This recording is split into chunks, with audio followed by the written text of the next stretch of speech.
My name is Emily, and I live in a small town in Ohio with my mum. That Thursday evening we went to Walmart after school to buy groceries and some notebooks for class. It was already close to 8:30 p.m. and the store wasn't too crowded. Just a few people wandering the aisles as we moved through them. My mum was checking her list while I followed behind tired and hoping we'd be done soon. Just before we reached the checkout, I told her I needed to use the bathroom. She nodded and told me to be quick to meet her at the front. I walked past electronics and into the hallway where the bathrooms were. I'd been there before, so I didn't think twice. The room was empty when I walked in, but when I finished and tried to unlock the door, the latch didn't move. It felt stuck. I pulled and pushed, turned it both ways, but it stayed jammed. At first I wasn't worried. I thought I could force it open. I leaned into the door with my shoulder, but still, nothing. I called out, hoping someone was nearby. No answer. Now that I think back, I might have dozed off for a little while. I can't remember exactly how much time passed. Then I tried again, this time using both hands, yanked the lock with all my strength. And finally it shifted. I stepped out into the hallway. It was quieter than before. Some of the lights were already off. I walked toward the front of the store and noticed the TVs were dark. The music had stopped. No one was around. Just empty aisles and shadows. When I reached the checkout area, everything was shut down. That's when I realized the store had closed and I was still inside. I stood near the self-checkout staring at the locked entrance, unsure of what to do. The doors were shut tight. There was no one behind the customer service desk. My stomach dropped. Still I tried to stay calm. Maybe someone was in the back cleaning or restocking. I walked slowly toward the center of the store, calling out in a shaky voice, hoping someone would answer. I thought about going back to the bathroom to wait, but the idea made my chest tighten. It felt too small, too closed in. So I turned and went toward the employee-only door. In the back, the one I'd seen workers use, locked. Then I tried the hallway leading to the garden center. Those doors were shut tight too. I pulled on them, but they wouldn't budge. I looked through the glass. Outside, it was completely dark, except for the parking lot lights in the distance. No one was out there. I checked my pockets, but I hadn't brought my phone. My mum had it the whole time. I was completely alone. No way to call anyone. No way to get out. I sat down on a bench near the shoe section, trying not to cry. I kept looking toward the front, hoping to hear keys or a voice. But the silence never broke. The store stayed still, cold, and I started to wonder, what if no one came until morning? I didn't want to sleep inside Walmart. But what choice did I have? After a while I stood up and started walking again, this time toward the cleaning supplies aisle. I just needed to keep moving. As I turned the corner near the floor care section, I saw a faint light moving across the tiles. It wasn't coming from the ceiling or an exit sign. It was low, sweeping along the floor. I froze, then slowly stepped closer. That's when I saw him, a man in a Walmart vest pushing a floor cleaning machine. He was wearing big headphones and didn't see me at first. I ran toward him and waved. When he finally noticed, he looked shocked. I told him I'd been locked inside, that I couldn't get out. He used his radio to call someone, told me to stay close. A few minutes later, the store manager arrived, then a security guard, and finally, my mum. She rushed in crying. She and the staff had already called the police when they realized I wasn't with her in the parking lot. Everyone kept apologizing. The manager said they'd start checking the bathrooms before closing from now on.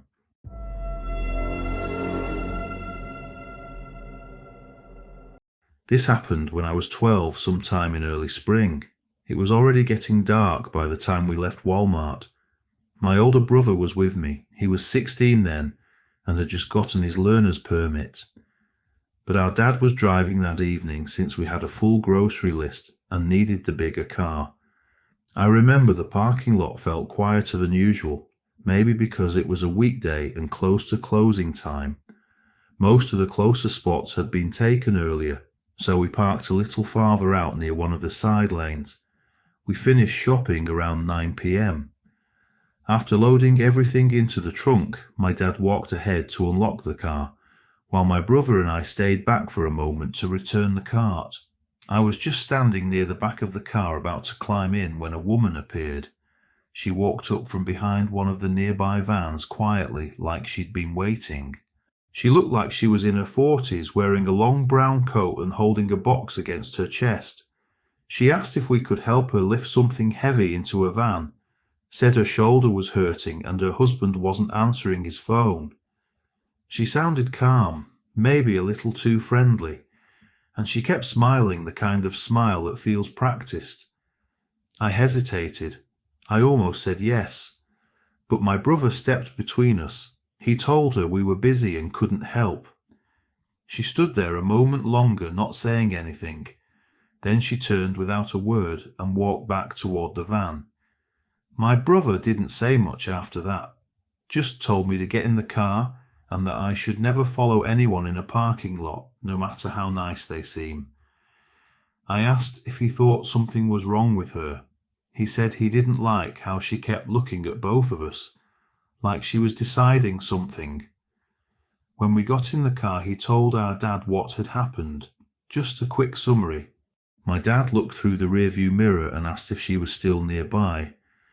But by then she was gone. The parking lot was quiet again. A few cars, some store employees collecting carts by the entrance. That was it. Our dad didn't say much either, just reminded us never to go anywhere with strangers even if they seemed polite, especially then. Later that night he called the store to report what happened. He asked if there had been any similar reports. The manager said they'd check the cameras and keep an eye out. We didn't expect to hear anything else. But the next afternoon, someone from the store actually called back. Security had reviewed the footage and they saw her. She had walked up to our car just like we said. But the strange part was she'd been showing up for days before that. Always around the same time, always alone, never going inside the store. She would walk between cars circling the same area. Sometimes she just stood near the passenger side of parked vehicles. The manager told my dad they had already shared the footage with the local police. It wasn't the first time something weird had happened in that lot. A few days earlier, someone else had reported a woman matching her description, same spot in the lot, same story, about needing help. And just a week before, an employee said they saw her standing between two cars for over 30 minutes, not moving. By the time security approached, she was gone, drove off before anyone could speak to her. Hearing all of that, it made me feel more nervous than I had the night it happened. She had probably picked us on purpose. Two kids distracted waiting by a car. If my brother hadn't stepped in, if we had walked even a few steps toward her van. I don't like thinking about what could have happened. Our dad thanked the manager and asked them to contact us again if anything else came up. About a week later, we heard from a neighbour, someone who worked with the sheriff's office. They said a woman matching the same description had been seen in a different town. Same behaviour, approaching kids in parking lots, always walking away when adults got close. After that, my brother and I became a lot more careful in every parking lot we went to. My parents made sure we stayed close. No more wandering off. I don't think about it every day, but when I do, I remember how normal she looked, how calm her voice was, and how easy it would have been to take one small step toward that van without thinking.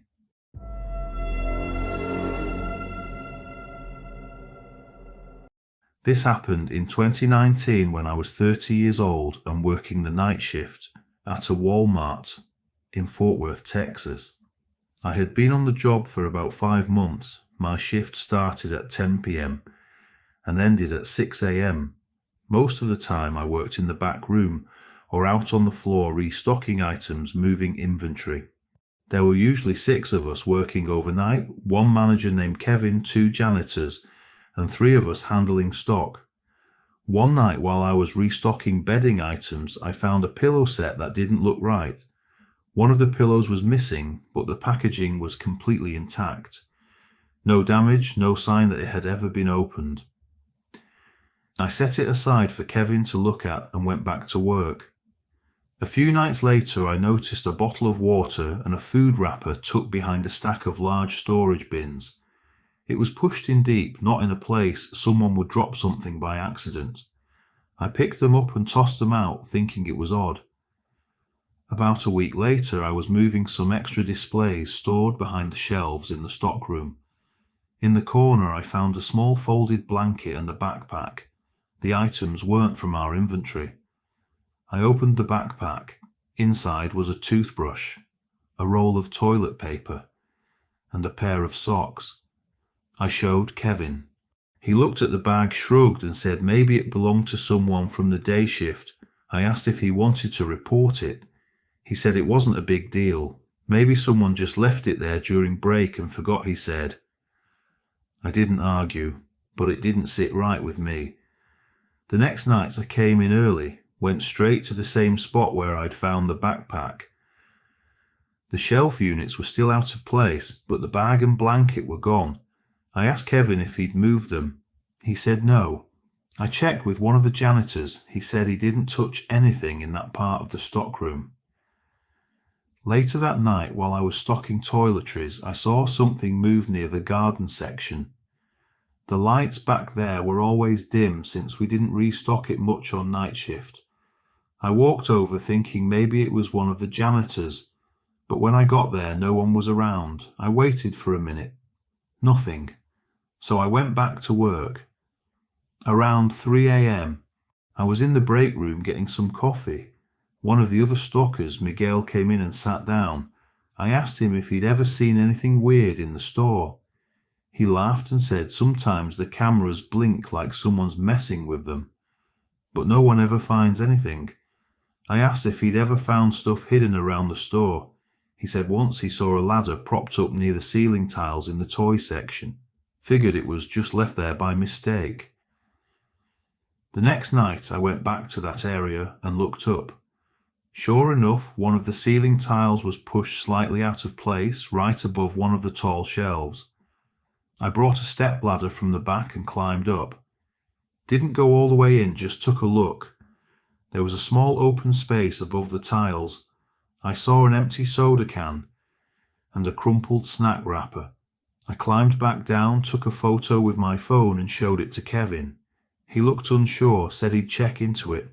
2 nights later, I came in early again and checked the same ceiling tile. Used the step ladder again. This time, everything was clean. I talked to Miguel again. He said he'd heard something above him the night before, like footsteps. Thought it was just the building settling. That night after the store closed, I went to the far end of the back room where the security monitors were kept. Kevin wasn't around, so I looked through the footage from earlier in the week. I didn't know how to use the system well, but I saw enough movement near the garden section. Around 2 a.m. No one was scheduled to be there. I printed out a few stills and gave them to Kevin. He called the store manager the next morning. They called the police. The next night, 2 officers came by. They talked to Kevin, then asked me to walk them through what I'd seen. I showed them the ceiling tile and the spot where I'd found the backpack. Later, they brought in a small team and searched the ceiling space above the stockroom and garden area. About 20 minutes in, one of the officers called the others over. They found signs someone had been living up there. A rolled sleeping mat, a few empty cans, some basic supplies. And then they found him. A teenage boy, maybe 15, 16 years old, hiding behind the ductwork near the loading dock. I never heard the full story, But Kevin told me later the kid had been staying up there on and off for almost a week.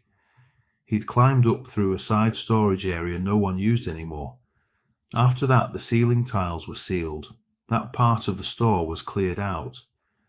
And none of us ever saw anything like that again.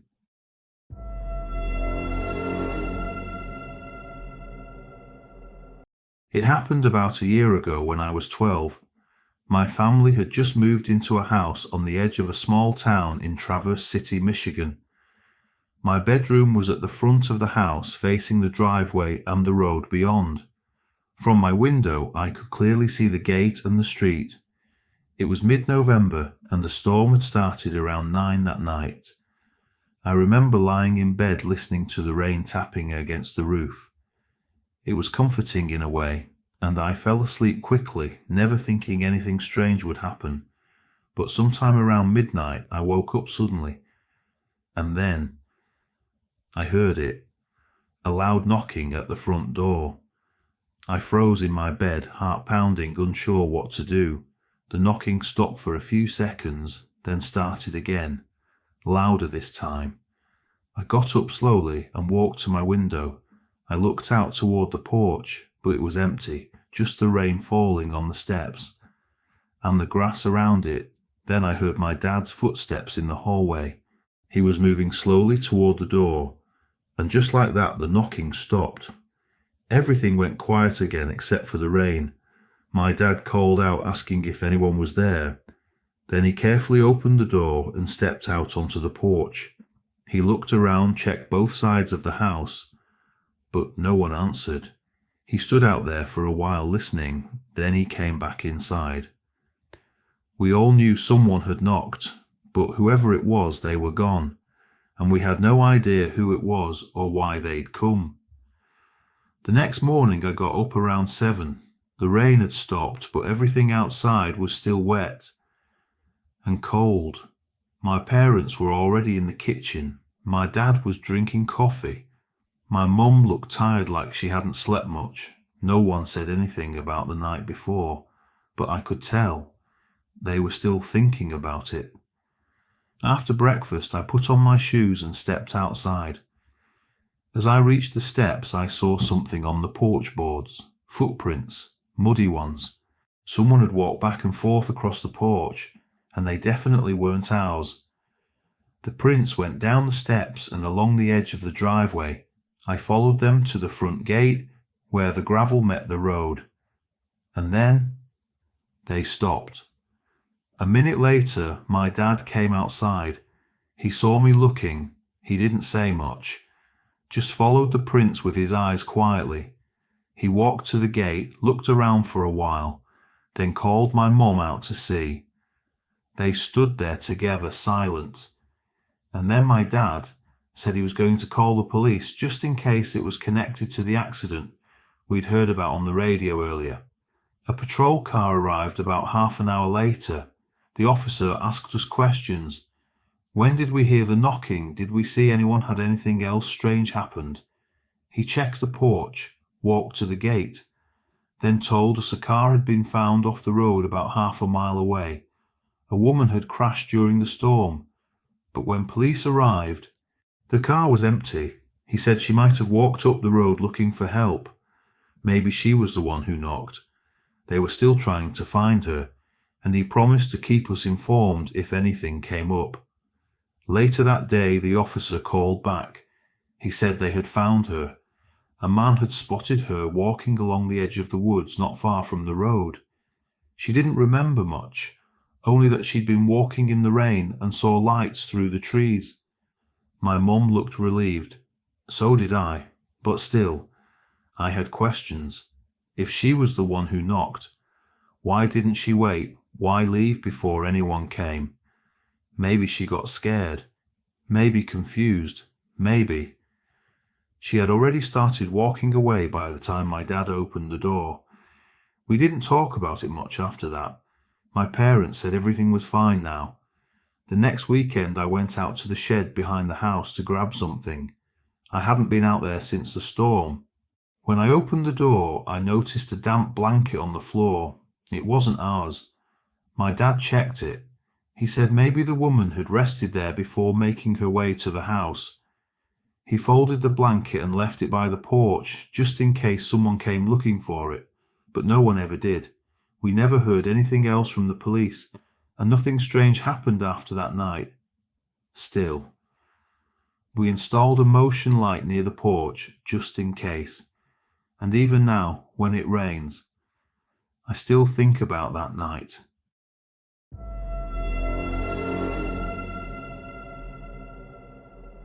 This happened last year in August, just after school had started again. I was 15 and had recently joined the drama club at my school. We were preparing for a play and rehearsals were held after regular classes in the auditorium. That Saturday evening the school was open just for our practice. There were only about 12 of us, including 2 teachers. We were told to enter through the side gate near the science block. The weather was strange that day. It had been hot all afternoon, but by around 5 o'clock, thick clouds began to gather. Then around 6:30, the thunder started rumbling.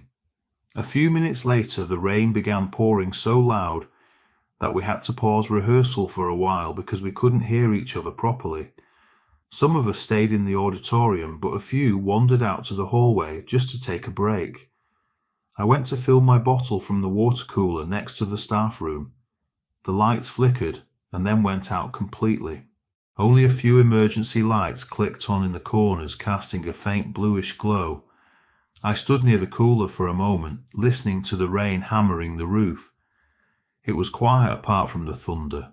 Then lightning flashed outside, and in that brief second of light I saw someone at the window of one of the empty classrooms. The hallway I was standing in faced the schoolyard. The windows along that side belonged to the first floor classrooms, locked for the weekend. But when the lightning lit up the yard, I clearly saw a face pressed to the glass. A man. He was staring straight into the hallway from room 1B. I was at least 15 steps away, but I could make out his features.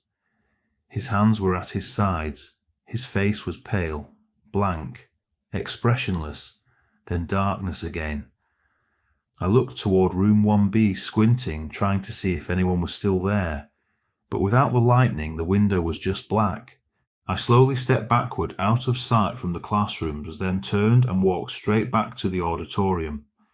Maybe it was just a reflection, maybe the lightning played tricks on my eyes, but something about how still that man was and how close he had been to the glass, it wouldn't leave my mind. 10 minutes later, the storm got worse. One of the teachers said we should all stay inside until it passed completely. She made a quick round to check the side doors. The main gate had already been locked when rehearsal started. We gathered in the auditorium with a few battery-powered lights placed on the floor, waiting for updates. Eventually, I told my friend Leanna what I had seen. She asked if I was sure it wasn't just a prank or a trick of the light, but the school had been locked except for the side entrance, and all the classroom doors had been shut before we began. We weren't allowed in those rooms after hours. About 20 minutes later, one of the teachers returned and said the storm had started to calm. Parents were being called to pick us up. She left again to unlock the side gate. While we waited, I went to use the washroom near that same hallway. This time I didn't go alone. As we passed room 1B, both of us glanced toward the window. The rain had slowed. There was no lightning now, but when we reached the bathroom we found something strange. The janitor's cleaning cart was sitting just outside the girls' washroom. The mop was wet, but the janitor wasn't supposed to be there that day. We didn't go inside. Something about that cart sitting there in the dark made us both hesitate. Leanna looked at me and shook her head. I told her we should go back and find a teacher. We turned and walked quickly back toward the auditorium. Inside I found Mrs. Carter near the front of the stage. I told her about the janitor's cart outside the restroom, even though no janitor was supposed to be working that weekend. She called over Mr. Barnes, the other teacher, and stepped out with him to check. A few minutes later, she returned and told us we'd all stay in the auditorium until someone from security arrived to check the building. It took about 15 minutes. Then the school's part-time security guard showed up with a flashlight. He and Mr. Barnes went down the hallway together. They checked each door and finally opened room 1B. They didn't find anyone inside the school. Nothing appeared damaged. Nothing had been stolen. But one thing stood out. The inside window latch in room 1B was unlocked. That same window where I'd seen the face. Mrs. Carter was confused. She said all rooms had been checked and locked before rehearsal began. The only way someone could have unlocked it from the inside was if they had already been in the room. The next school day, the office reviewed the outdoor security cameras. The footage was grainy, the storm had interfered with the video, but they managed to find one strange clip from earlier that evening. At 6:25 p.m., a man was seen walking along the back fence just behind the classroom windows. He paused near room 1B, appeared to test the window, and after a few moments, he slipped inside. About 10 minutes later, he climbed back out through the same window and walked out of frame. They never identified him. Nothing else happened after that. But about a week later, another teacher mentioned that someone had taken a spare key from the old janitor's cabinet, the one near the loading dock, that hadn't been checked in months. Since that day, I haven't stayed late at school.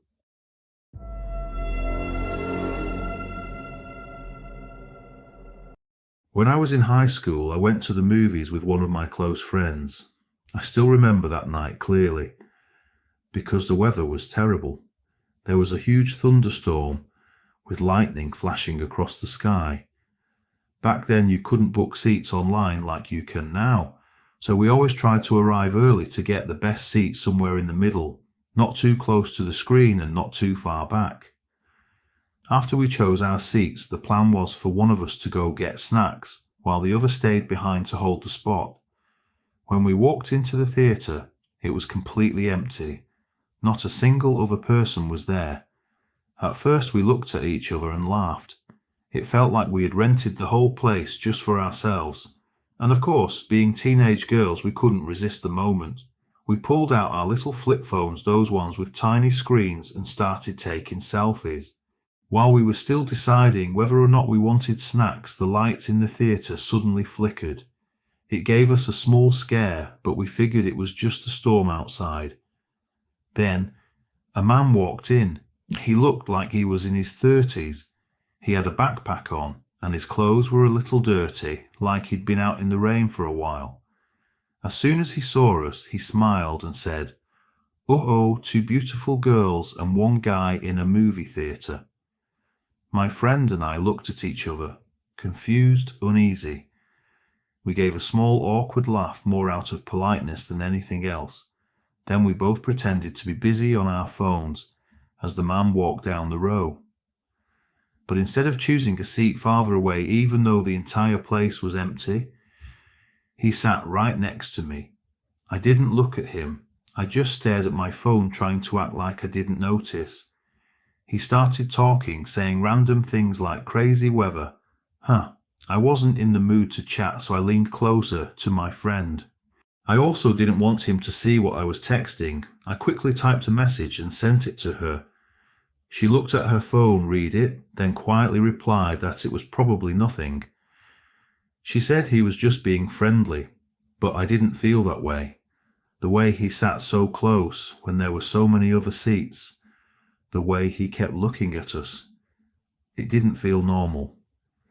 I gave him short one-word answers, hoping he'd stop talking. Then he asked if we had boyfriends.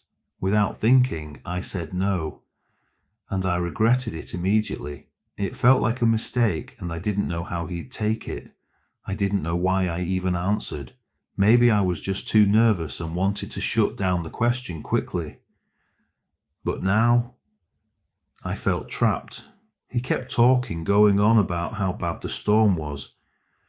Then he said it reminded him of the movie Twister. That made everything worse. I've had a fear of tornadoes since I was a little girl. Looking for an excuse to get away, I leaned toward my friend and said, "We should go get popcorn." It wasn't really about the snacks. I just needed to get out of that row, away from him. Before my friend could even say anything, the man said something that changed everything. He mentioned it was a good thing no one checks people at the door, because he had a knife in his pocket. As soon as I heard that, I stood up. I looked at my friend and said we should leave. She got up without hesitation and followed me. The theatre was still empty, no one else had come in. We walked calmly down the row right in front of the big screen so it wouldn't look like we were running. But the moment we turned the corner and were out of his sight, we ran. We ran as fast as we could. Once we were far enough away, my friend called her mother right away. Her mum told us to find someone who worked at the theatre and report what had happened. We found the manager and told him everything. He took us seriously and called the police. This theatre was a place where a lot of people from our high school worked, so when the manager and some of the staff came to talk to us, I saw familiar faces, and I felt embarrassed. Everyone was staring. After a short while, the police arrived. There were 2 officers, 1 man, 1 woman. The male officer looked annoyed, like he didn't believe what we were saying. The female officer didn't seem very convinced either. They both went into the theatre to look for the man. About 15 minutes later, they came back. The male officer didn't say a word, but the female officer told us they had taken the man out of the theatre. She said we did the right thing by leaving and telling someone. She told us he did seem creepy, and that if she had been in our place, she would have done the same thing. That made me feel a little better. While she was still speaking with us, I saw my friend's mom.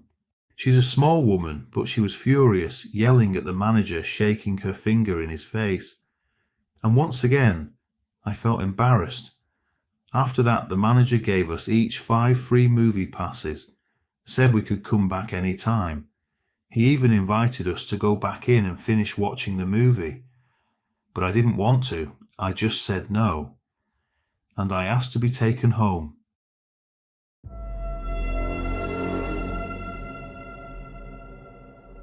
My name is Emily, and I live with my mom in a small town in Pennsylvania. Our street is lined with identical houses, and most families here have lived on this block for years. Nothing ever really happens. That day it had been raining on and off since morning, but by late afternoon the sky had turned a heavy shade of grey. We needed groceries, so my mum waited for a break in the rain before driving us to the store. It was almost dusk when we came back.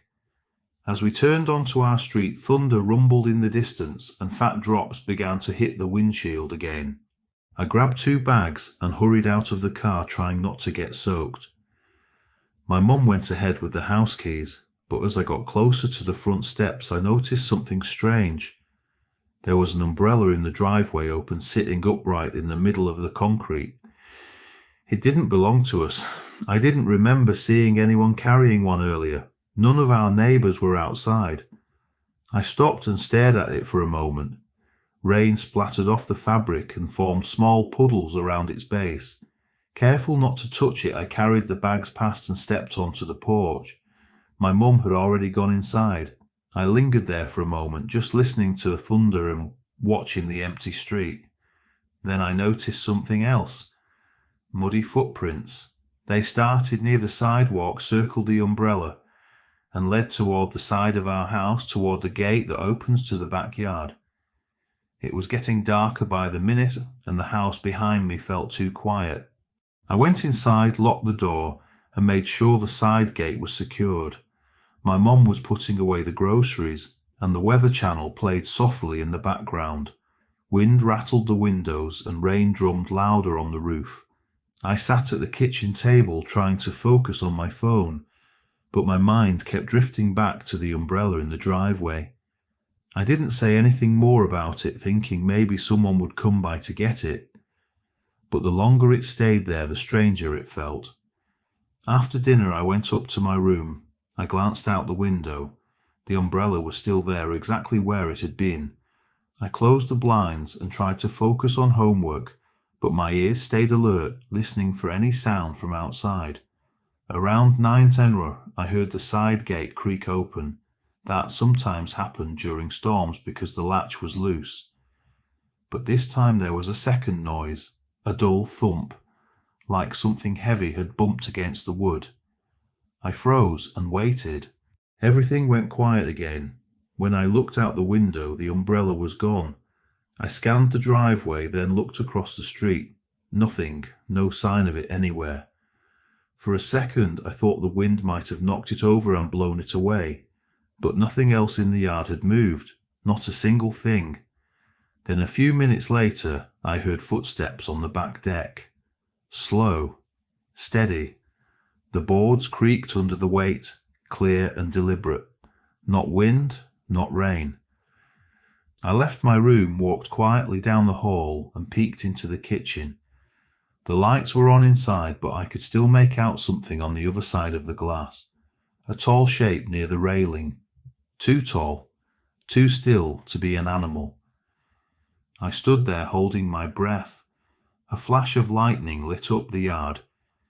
And just like that, the shape was gone. The backyard looked completely empty.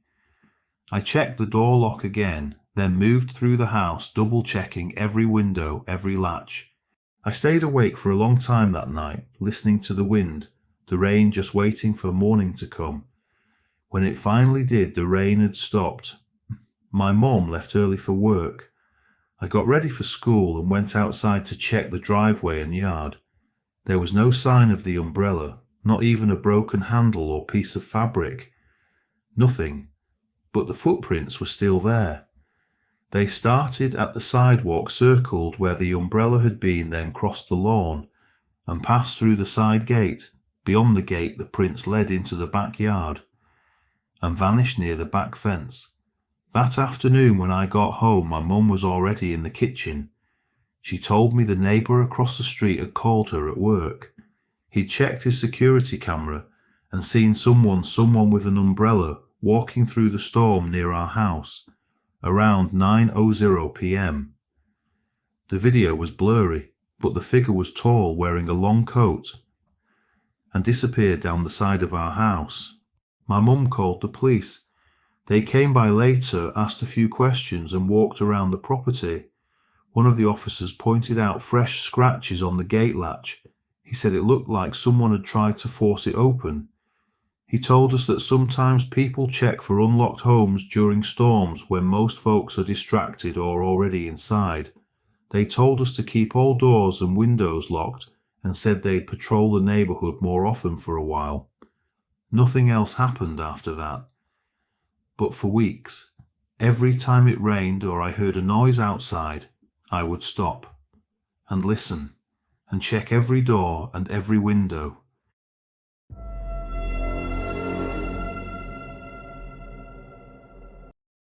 Good evening, ladies and gentlemen.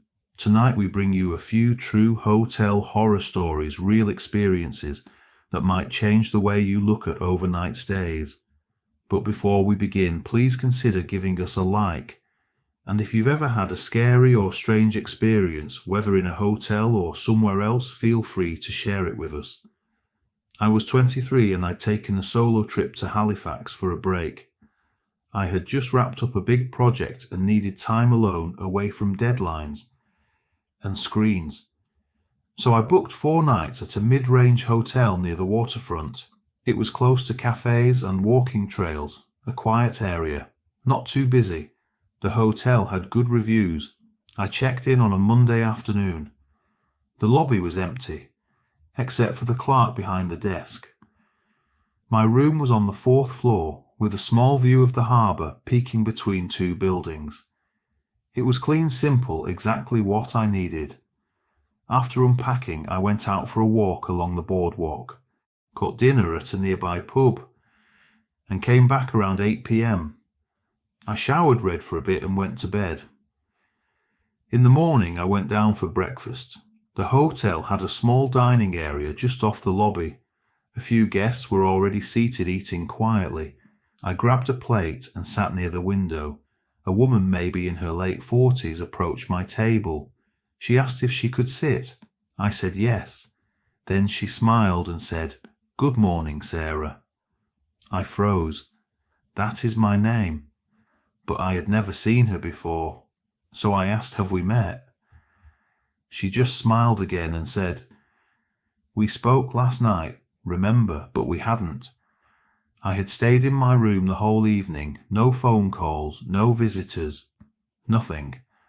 I went over the previous day in my mind, searching for anything that might explain how she knew my name. But I hadn't spoken to anyone after check-in. I hadn't said my name out loud.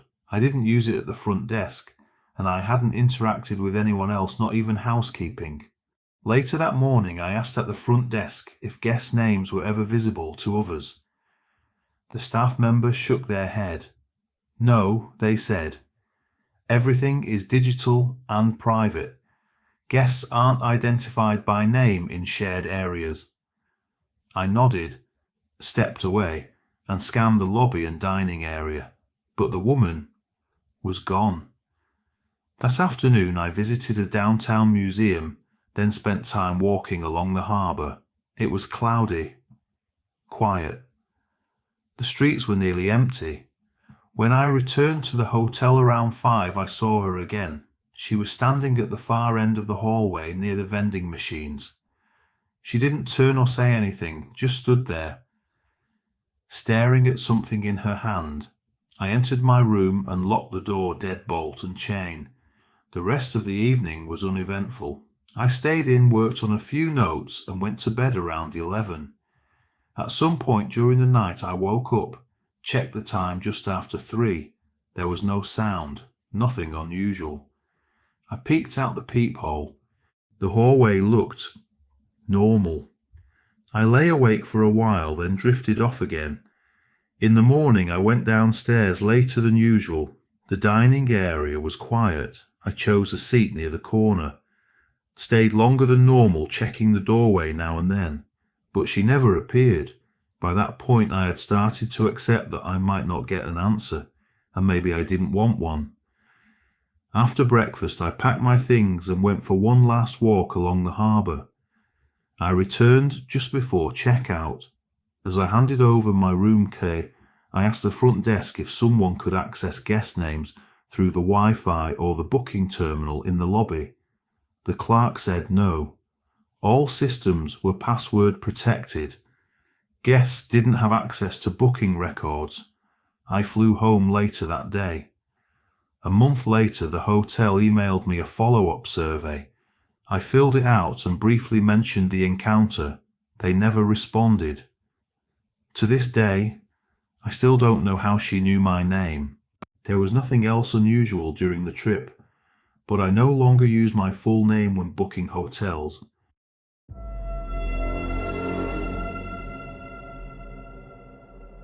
Two years ago, my husband and I took a short trip to Los Angeles for the weekend.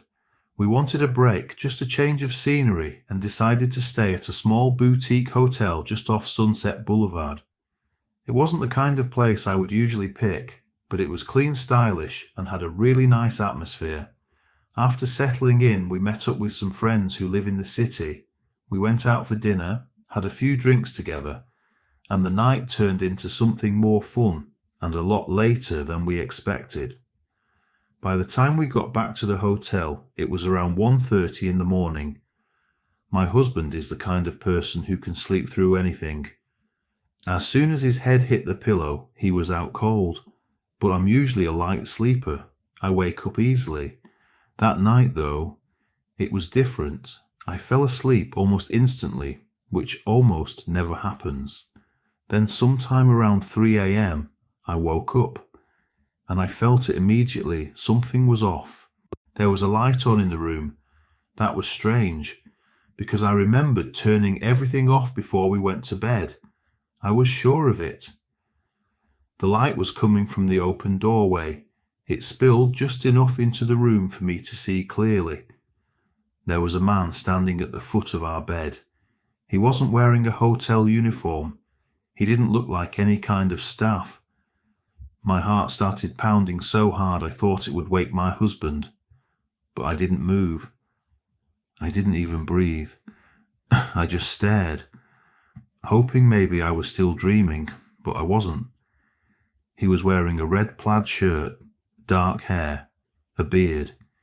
His face was hard to make out, my eyes were still adjusting. The light from the doorway cast one side of his face in shadow. Then he said something. I need to speak with Drake. Hearing that name made everything feel even more confusing. I didn't know anyone named Drake. Neither did my husband. But the man, he acted like he was in the right place. I know it might sound strange, even funny now telling it like this, but in that moment it was terrifying. I raised my voice and told him to get out. That sudden sound jolted my husband awake. He sat straight up and saw the man standing at the end of the bed. Even though he was partially covered by the blanket, my husband is about 6 or 5. His height was enough to make an impression. The man quickly turned and bolted out of the room. He slammed the door behind him. My husband jumped out of bed and rushed toward the door, but I stopped him. We didn't know what was waiting outside. What if the man wasn't alone? What if he was trying to lure someone out of the room? There was no way to know. I stayed at the door and looked through the peephole. No one was there. The hallway was empty, but I still didn't feel safe. We were in shock. We couldn't fully believe what had just happened, and honestly, we were probably still a little drunk. We tried calling the front desk, but no one answered. After about 20 minutes, we got dressed and went downstairs to talk to someone in person. While my husband started walking around the lobby looking for the man, I went to the front desk and explained what had happened. The staff called the manager. He came out and started asking questions, what time the man entered, how long he was in the room. But I couldn't give exact answers. I didn't know how long the man had been standing there before I woke up. And that thought, the idea that he had been watching us for a while, that made everything worse. My husband came back after searching. He didn't find anyone. We both returned to our room. The next morning the manager called. He said the security cameras didn't show anything, but I didn't believe him. It didn't make sense. I knew what I saw. He offered us one free night at the hotel as an apology. We accepted it. Not because we were okay with what happened, but because honestly there was nothing else we could do. We tried to move on, tried to enjoy what was left of our trip. But that question stayed with me. Why was that man in our room? How did he have a key card that worked? And here's the thought that still keeps me up sometimes. What if I hadn't woken up? We locked the door. But someone had access. After that night, I learned something I never forgot. Always use the deadbolt. Always. We never used to think about it before. Now, I check it every time, and then I check it again.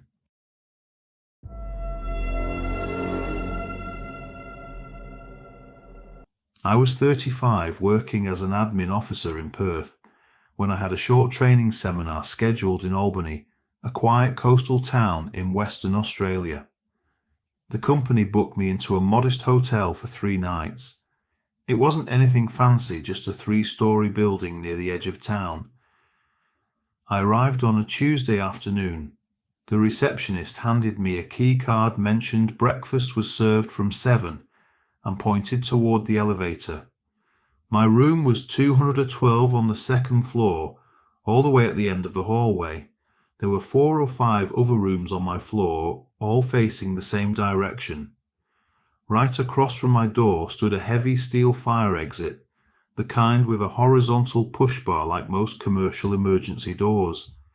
That first night was uneventful. I went to the seminar the next morning, returned in the afternoon, had dinner at a small cafe nearby, and spent the rest of the evening reviewing notes and scrolling through my phone. Nothing seemed out of place, but it was the second night that I started to hear it. I was half asleep when the sound woke me. The fire exit door opening. It was loud, the kind of sound old hinges make, sharp and grating, followed by the heavy thud of the door hitting the stopper.